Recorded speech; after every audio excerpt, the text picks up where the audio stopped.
Hello అండి. అందరూ ఎలా ఉన్నారు? వెల్కమ్ టు మై ఛానల్ జీడిపప్పు ఉప్మా. ఇది ఎలా చేసుకోవాలో చూపిస్తాను. ఇంకా ఉప్మాలో కావాల్సినవన్నీ ఇవండి. ఆనియన్స్, గ్రీన్ చిల్లీ, జీడిపప్పు ఇలా ఎక్కువే తీసుకున్నాను. వాటిని ఇలా స్ప్లిట్‌లా చేసుకున్నాను. ఇంక తర్వాత కొత్తిమీర తీసుకున్నాను. జింజర్ కూడా తీసుకున్నాను. ఇవన్నీ మనం బాగా సన్నగా కట్ చేసుకోవాలి. ఇంక తర్వాత స్టవ్ మీద ఒక ప్యాన్ పెట్టుకొని నేను గీ యాడ్ చేసుకున్నానండి. ఒక 1 టేబుల్ స్పూన్ అలా యాడ్ చేసుకున్నాను ఫస్టు. ఇంకా అలా నెయ్యి మెల్ట్ అయిపోయిన తర్వాత మనం జీడిపప్పు యాడ్ చేసుకోవాలి. ఇంకా జీడిపప్పుని ఇలా మనం స్ప్లిట్‌లా చేసుకొని ఇంక మనం బాగా వీటిని వేపుకోవాలనమాట. గోల్డెన్ బ్రౌన్ కలర్ వచ్చేంత వరకు వేపుకొని మనం వీటిని పక్కకు తీసుకొని పెట్టుకోవాలండి ఓ ప్లేట్‌లోకి.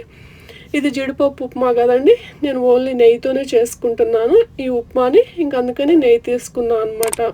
ఇంక చూసారు కదా, ఇంక ఇలా వేగిపోయిన జీడిపప్పు ఇంక వాడిని ఒక ప్లేట్లో తీసుకున్న తర్వాత నేను ఇంక అదే ప్యాన్లో 2 కప్స్ సూజీ తీసుకున్నాను.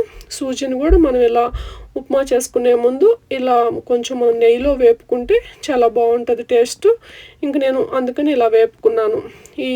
ఇది కూడా ఎలా వేపుకోవాలంటే కొంచెం మనకి స్మెల్ వస్తూ ఉంటుందండి. నెయ్యిలో వేగితే మనకి స్మెల్ వస్తూ ఉంటుంది కదా, వేగినట్టు ఇంకా అలా కొంచెం కలర్ చేంజ్ అయ్యేంత వరకు వేపుకోవాలి. చూసారు కదా, అలా వేగిపోయింది. దీన్ని కూడా ఒక ప్లేట్లో తీసుకున్నాను. ఇంక నేను మళ్ళీ అదే ప్యాన్లో నేను నెయ్యి యాడ్ చేసుకున్నాను అండి. నెయ్యి యాడ్ చేసుకొని పచ్చెనపప్పు తీసుకున్నాను. ఇంకా మినప్పప్పు, ఆవాలు, జీలకర్ర ఇవన్నీ కొంచెం నేను ఎక్కువే తీసుకున్నాను అనమాట. ఓన్లీ పప్పులు ఎక్కువ వేసుకుంటే బాగుంటుంది, అందుకని నేను ఎక్కువే తీసుకున్నాను. ఇంకా జీడిపప్పు ఉప్మా కదండి, ఇంక ఇది ఓన్లీ ఇట్లానే ఉంటుంది, మనకు నో వెజిటబుల్స్ అనమాట. పప్పులతోనే ఇలా చేసుకుంటే చాలా బాగుంటుంది టేస్ట్. ఇంకా చూసారు కదా, ఇలా ఇవన్నీ మనకి వేగిపోయిన తర్వాత నేను కరివేపాకు యాడ్ చేసుకున్నాను, జింజర్ యాడ్ చేసుకున్నాను, ఆనియన్స్ యాడ్ చేసుకున్నాను, గ్రీన్ చిల్లీ యాడ్ చేసుకున్నాను. ఇవన్నీ కూడా వేసుకొని మనం బాగా మంచిగా ఫ్రై చేసుకోవాలి. ఇంకా స్టిర్ ఫ్రైలా కొంచెం బాగా వేగిపోయేంత వరకు వేయించుకోవాలన్నమాట. అప్పుడే చాలా ఉప్మా చాలా టేస్ట్ వస్తుంది. మనం ఇట్లా పప్పులన్నీ బాగా మంచిగా వేపుకుంటే ఉప్మా చాలా టేస్టీగా ఉంటుంది అనమాట. ఇంకా దాంట్లో నేను కొంచెం కొత్తిమీర యాడ్ చేసుకున్నాను. నేను కొత్తిమీర కూడా ఇక్కడే వేసుకున్నాను అనమాట. ఇప్పుడైతే మంచిగా ఫ్రై అవుతుంది, స్మెల్ కూడా బాగా వస్తుంది అనమాట. ఇంకా అందుకని ఇక్కడే వేసుకున్నాను. తర్వాత కలవదు కదా అని చెప్పేసి ఇక్కడ వేపుకుంటున్నాను. కొత్తిమీర కూడా వేసుకొని ఇంక తర్వాత దీంట్లోనే సాల్ట్ కూడా వేసుకొని ఒకసారి ఫ్రై చేసుకోవాలి. ఇంక ఇప్పుడు మనం దీంట్లోకి వాటర్ యాడ్ చేసుకోవాలండి. చూసారు కదా, ఇలా మంచిగా బాగా ఫ్రై అయిపోయినాయి. ఇంక తర్వాత దీంట్లో నేను వాటర్ యాడ్ చేసుకున్నాను. 2 కప్స్ సూజీ తీసుకున్నాను కదా, మొత్తం 6.5 గ్లాసెస్ వాటర్ తీసుకున్నాను. 1 కప్ 3 కప్స్ వాటర్లా తీసుకున్నాను అనమాట మెజరు. ఇలా తీసుకుని చాలా పొడి పొడిగా చాలా బాగా వస్తుంది నీట్గా ఉప్మా అనమాట. అచ్చం రెస్టారెంట్ స్టైల్లో వచ్చినట్టు నీట్గా చాలా బాగా వస్తుంది. అందుకని ఇలా తీసుకున్నాను.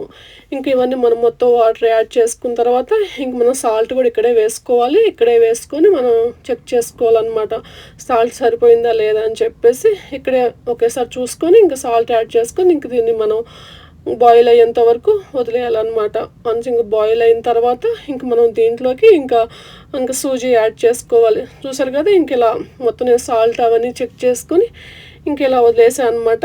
ఇంకా ఇలా తెరులుతున్నాయి కదండి ఇప్పుడు వాటర్. ఇంక ఇది తెరులుతున్నప్పుడు మనం ఇంకా సూజీ యాడ్ చేసుకోవాలి. సూజీ యాడ్ చేసుకునేటప్పుడు మనం ఇంకా చాలా ఫాస్ట్గా కలిపేసుకోవాలి, లేదంటే మనకి ఉప్మా ఉండగట్టేస్తుంది కదా. ఇంకా ఫాస్ట్గా కలుపుకుంటే మనకి ఉప్మా ఉండగట్టదండి. ఉప్మా ఉండగట్టేస్తే మళ్ళీ టేస్ట్ మారిపోతుంది. ఇంకా మొత్తం యాడ్ చేసుకున్న తర్వాత ఇంక మనం స్టవ్ని సిమ్లో పెట్టేసుకున్నామంటే ఇంకా ఉడికిపోతుంది అనమాట. నేను స్టవ్ సిమ్లో పెట్టేసుకున్నాను. ఇంక పెట్టేసుకుని ఇలా మనం మొత్తం బాగా మంచిగా కలుపుకోవాలి, మొత్తం అంతా కలిసేంత వరకు. చూసారు కదా, ఇలా ఉడికిపోయిందనమాట.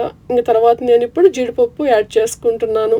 జీడిపప్పు ఇప్పుడే యాడ్ చేసుకోవాలి, మళ్ళీ మనం వాటర్లో యాడ్ చేసుకుంటే మెత్తబడిపోతాయి కాబట్టి ఇక్కడ యాడ్ చేసుకోవాలన్నమాట. మనం రవ్వ అది యాడ్ చేసుకున్న తర్వాత కలిపేసుకున్న తర్వాత ఇప్పుడు యాడ్ చేసుకోవాలి జీడిపప్పుని. అందుకని ఇప్పుడు యాడ్ చేసుకున్నాను. ఇంకా అది కూడా ఒకసారి బాగా కలుపుకున్న తర్వాత నేను ఇప్పుడు ఇంక మళ్ళీ నెయ్యి యాడ్ చేసుకున్నానండి, బాగుంటుందని. ఇంక నెయ్యి కూడా వేసుకుని మనం ఉప్మాలో అంతా బాగా కలిసేంత వరకు కలుపుకోవాలి. ఇంకా చూసారు కదా, ఇంక ఇట్లా రెడీ అయిపోతుందండి. మనం నోట్లో వేసుకుంటేనే కరిగిపోయేటట్టు ఉంటుంది అనమాట ఈ జీడిపప్పు ఉప్మా. అయితే నో వెజిటబుల్స్ అండి, ఓన్లీ జీడిపప్పు ఉప్మా కాబట్టి ఓన్లీ పప్పులతోనే చాలా బాగుంటుంది ఈ ఉప్మా. చూసారు కదా, ఇలా రెడీ అయిపోయింది జీడిపప్పు ఉప్మా. ఇంక నేను దీన్ని ప్లేట్లో సర్వ్ చేసుకుంటున్నాను. ఇంకా దీన్ని మనం చట్నీతో అయినా తీసుకోవచ్చు, సాంబార్తో అయినా తీసుకోవచ్చు, మనం కారప్పొడితో అయినా తీసుకోవచ్చు. ఇక్కడ నేను కారప్పొడి తీసుకుని మేము తీసుకున్నామండి, లేదంటే షుగర్తో అయినా తీసుకోవచ్చు, చాలా బాగుంటుంది. ఇంక ఇలా రెడీ అయిపోయింది. చూసారు కదా, నేను ఇంకా కారం తీసుకుని సర్వ్ చేశాను అనమాట. ఇది మాడుపు కారం అండి. ఇంకా అలా తీసుకుని నేను సర్వ్ చేసుకున్నాను. నచ్చిందా మీకు నా వీడియో? నా వీడియో నచ్చినట్లయితే లైక్ చేయండి, సబ్స్క్రైబ్ చేసుకోండి. Thanks for watching.